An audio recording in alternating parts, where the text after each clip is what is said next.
Hi everybody, welcome to this video about credit cards and the types of problems that we get in maths.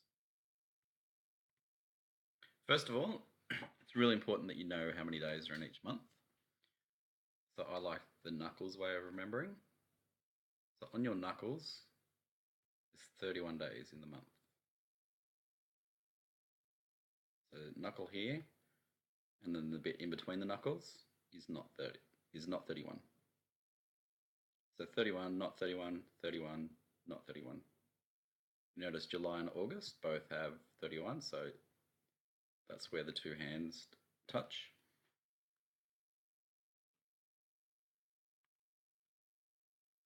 Also, just a quick revision about cubes. So we want to circle numbers, underline the question, box keywords, evaluate, draw as well, and then solve and check. So for question 1 from the worksheet, Kerry has a credit card. She is charged 0.05% compound interest. So compound interest is a keyword. Per day is also key. On outstanding balances. How much interest is Kerry charged on an amount of $250, which is outstanding on her credit card for 30 days? So we've got matching units. We've got 30 days, and we've got an interest rate per day. So we can perform this calculation. It's compound interest, so we use the compound interest formula. Principal is $250 from here.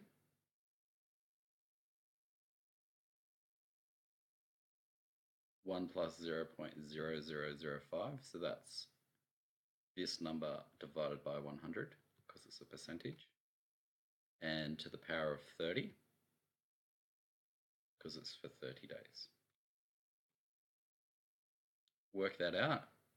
The amount is $253. We need to move into underline the question. So how much interest is Kerry charged? So we must do this final step and work out the interest. So the amount minus the principal. So the answer is B, this one, which is the closest answer. You'll notice that the 253.77 is an option, but it's incorrect. We are looking for the interest, not the amount. Cubes again. This person is charged compound interest at the rate of this much per day. So compound is key. Per day is key. On outstanding credit card balances, she has $780 outstanding for 24 days. So we circle the numbers. Days is a key concept here as well. Underline the actual question. How much compound interest is charged? So for our solution, we're using compound interest again. Slightly different form, but this formula works as well. 780 is the principal. This is 1 plus the interest rate. So it's per day. And we divide this by 100. And in this form, we add 1. 24 days, so it's to the power of 24. Again, this gives us the amount. So this is A, and we need interest. So we must subtract the principal again. So this is our answer, which is B. It's multiple choice. Question 3, in July. So that's actually going to be a key concept for this question. Miss Allott receives a statement for her credit card account. The account has no interest-free period. So that's important for us as well. Simple interest is calculated.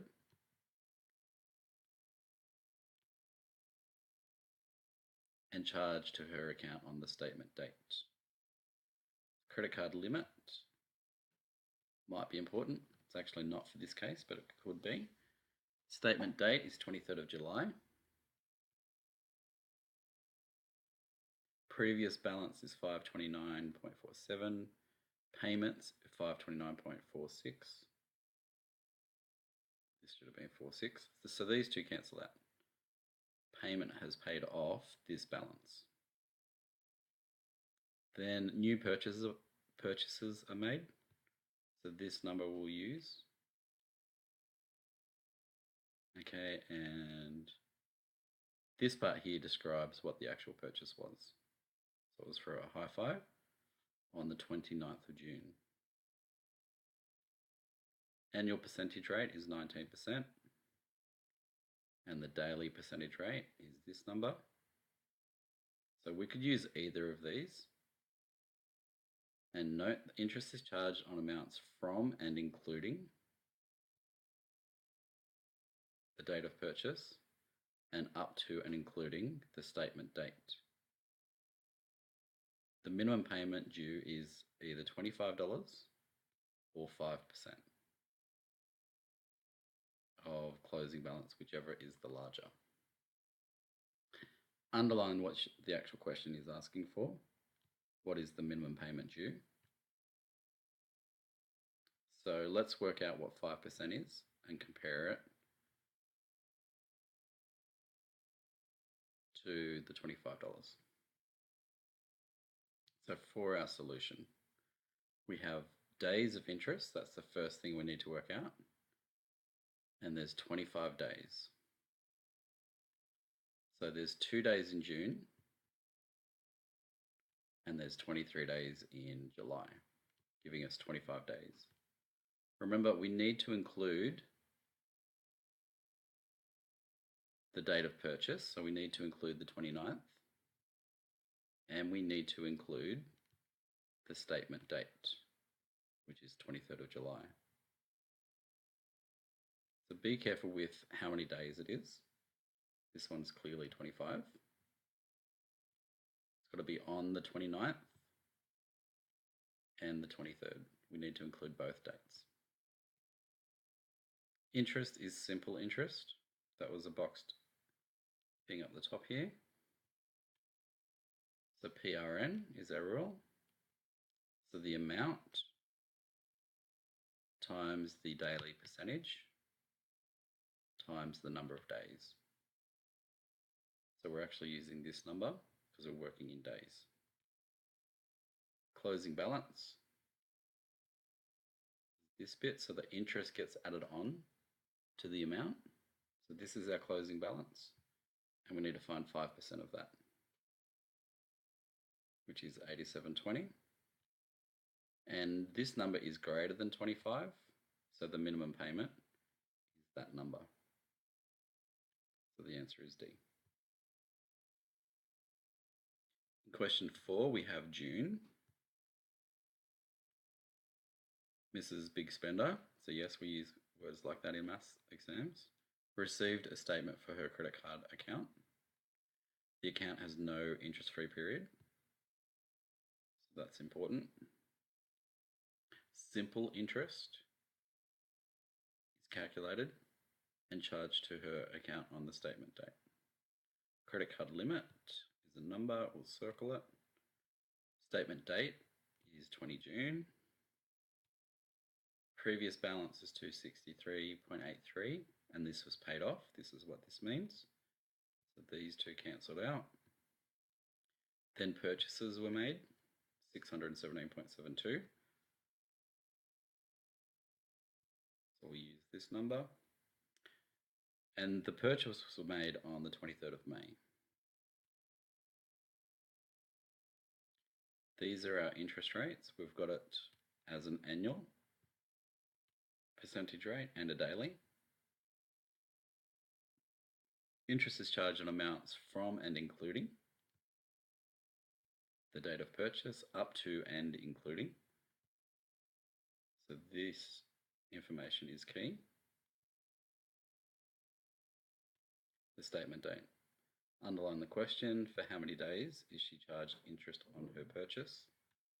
So we're going from the 23rd of May to 20th of June.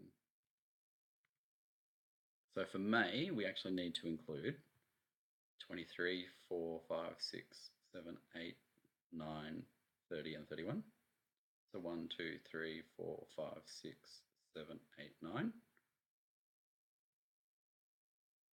Just be careful with, if you go 31 minus 23, you actually need to add on 1 to get 9. So just be careful. I actually count. I think it's better to count the actual days. June is a bit more straightforward because when you count 1 to 20, you get 20 days, which for most people is obvious. So the days of interest charged is 9 for May and 20 for June, which is 29. So you can see that this is a little bit tricky and it's actually worth 1 mark. Part B, calculate the interest charged to her account. So simple interest was used. So we use PRN. We need to make sure our units are the same. So 617.72, and then we're going to use the daily rate and the number of days. So we get 8.92.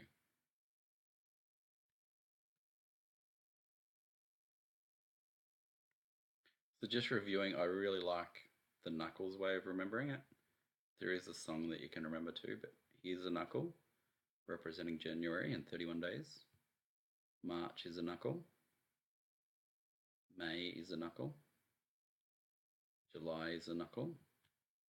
August is a knuckle. So all the knuckles have 31 days. So October and December as well.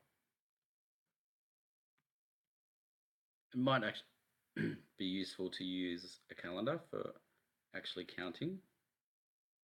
So you could circle the days that you need and actually count along or underline. All right, good luck with these questions.